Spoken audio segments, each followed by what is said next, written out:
আসসালামু আলাইকুম বন্ধুরা, সকলে কেমন আছো? আশা করছি ভালোই আছো। কিভাবে স্বাদহীন কচুকে স্বাদ সুস্বাদু তরকারিতে পরিণত করবা চিংড়ি মাছ দিয়ে, আমি সেই রেসিপিটা আজকে তোমাদের সঙ্গে শেয়ার করতে চলেছি। আমি কচুগুলা কেটে ধুয়ে পরিষ্কার করে নিয়ে চলে আসছি, চিংড়িটাও বেছে ধুয়ে পরিষ্কার করে নিয়ে চলে আসছি। তাই দেরি না করে চলে যাব মূল ভিডিওতে। রান্না করার জন্য চুলাইতে আমি কড়াই চাপিয়ে দিয়েছি, দিয়ে দিব কুচি করে রাখা পেঁয়াজগুলো।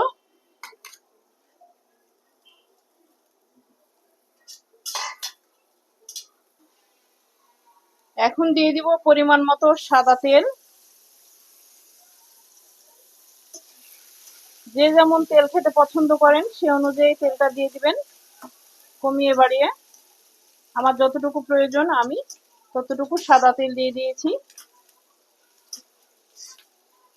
পেঁয়াজটাকে আমি কিছুটা বাদামি করে নিব।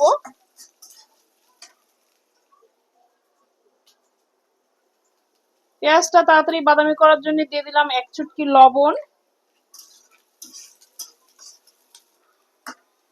1 চুটকি লবণ দিলেই এটা পেঁয়াজটাতে কালার দ্রুতই চলে আসে।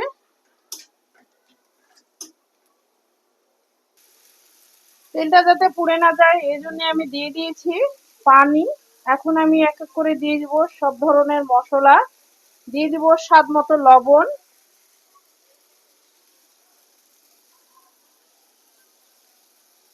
হলুদের গুঁড়া, ঝাল অনুযায়ী মরিচের গুঁড়া, ধনিয়ার গুঁড়া,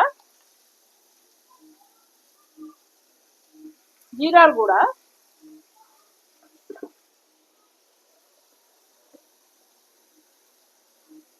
আর দিয়ে দিব বাটা মশলা, আদা রসুন বাটা।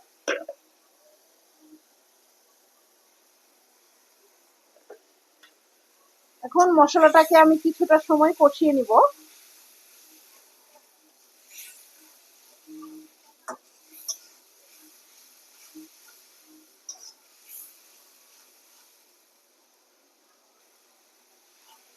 মশলাটাকে আমি বেশ কিছুটা সময় ধরে কষিয়ে নিয়েছি। এখন কষানোর জন্য দিয়ে দিলাম কচুটা।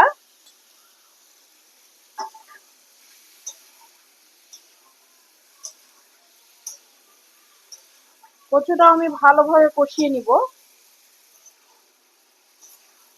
কচুটা কষাইতে কষাইতে আমি চিংড়ি মাছগুলোকেও ভেজে নিব, তাই অপর চুলায় আমি কচুটা কষিয়ে নিব। চিংড়ি মাছ ভাজার জন্য আমি চিংড়ি মাছের লবণ আর হলুদের গুঁড়া মাখিয়ে নিব।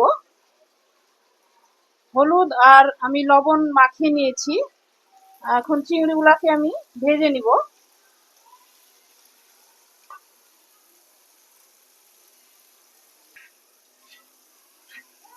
চিংড়িগুলাকে আমি খুব একেবারে মচমচা করে ভাজবো না, আবার একেবারে কাঁচাও রেখে দিব না, মিডিয়াম ভাবে ভেজে নিব।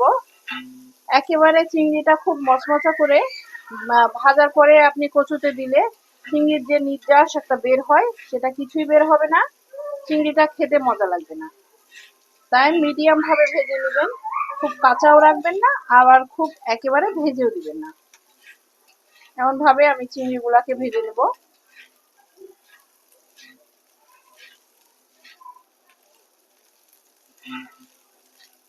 আমাদের বাসায় একটু চিংড়ি মাছ দিয়ে সব জিনিস খেতে বেশ পছন্দ করে, এই জন্য আপনারা আমার ভিডিওতে বেশিরভাগ চিংড়ি দিয়েই বিভিন্ন কিছু রান্না করার রেসিপি দেখে থাকেন।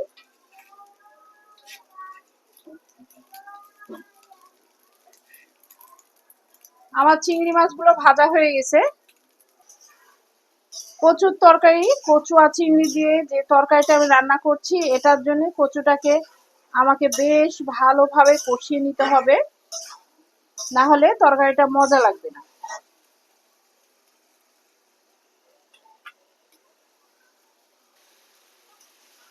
কচুটা আমি বেশ অনেকটা সময় ধরে কষিয়ে নিয়েছি। মশলাটা একেবারে গায়ে মাখা মাখা হয়ে গেছে, অনেকটা কচু সিদ্ধ হয়ে গেছে। আমি এখন এই পর্যায়ে দিয়ে দিব পানি। কচুটা সিদ্ধ হওয়ার জন্য দিয়ে দিলাম আমি এখানে পর্যাপ্ত পরিমাণে পানি।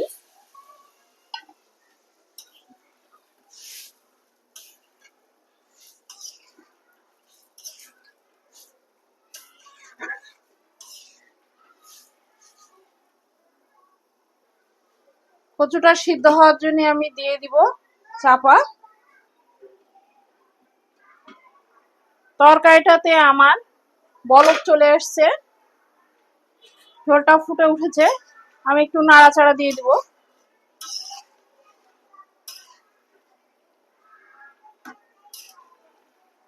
অনেকটাই সিদ্ধ হয়ে আসছে তরকারিটা আমার। তো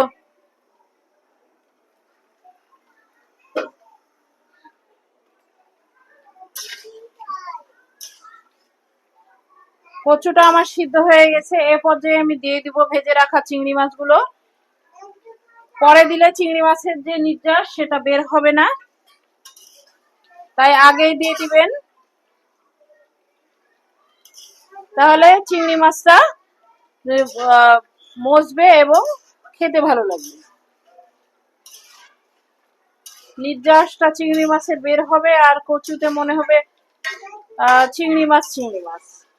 আর এটা যখন পরে দিবেন তখন নির্যাসটা বের হওয়ার সময়ই হবে না, তরকারিটা বরং হয়ে যাবে। চাপা দিয়ে দিব আর এ পর্যায়ে আমি চুলার আঁচটা একেবারে লোয়ে করে দিব। চুলার আঁচটা আমি একেবারে লোয়ে করে রাখলাম। এটা আস্তে আস্তে হতে থাকবে। তারপরে চিংড়ি মাছ আর কচুর যে মজার একটা স্বাদ সেটা আপনি পাবেন। তাই এই তরকারিটা রান্নার সময় তাড়াহুড়ো করে তরকারিটা রান্না করা যাবে না, একটু হাতের সময় নিয়ে রান্নাটা করবেন। যেমন খেতে ভালো লাগবে তেমন আপনার মনও ভালো হয়ে যাবে তরকারিটা খেয়ে। তা আমি একেবারে আস্তে চুলার জালটা আস্তে দিয়ে দিলাম। এটা আস্তে আস্তে হতে থাকে। তরকারিটা জাস্ট কালার দেখেন, মনে হচ্ছে ওপরে দুধের যেমন সর পড়ে তেমন একটা হলুদ সর পড়েছে। এটা একমাত্র চুলার জাল আস্তে রেখে রান্না করলেই সম্ভব, এবং এর যে টেস্ট বের হয়েছে, চিংড়ির একটা সুন্দর স্মেল বের হয়েছে তরকারি থেকে।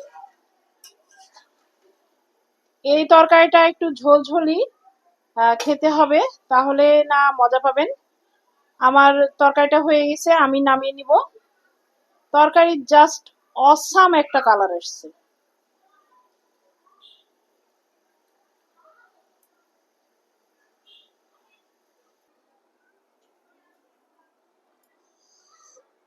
খেতে বসে এরকম সুস্বাদু তরকারি না হলে খাওয়ার রুচিই থাকে না।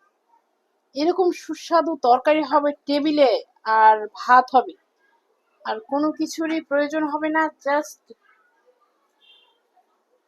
ভাত খাওয়া হবে গপাগপ করে 2 প্লেট।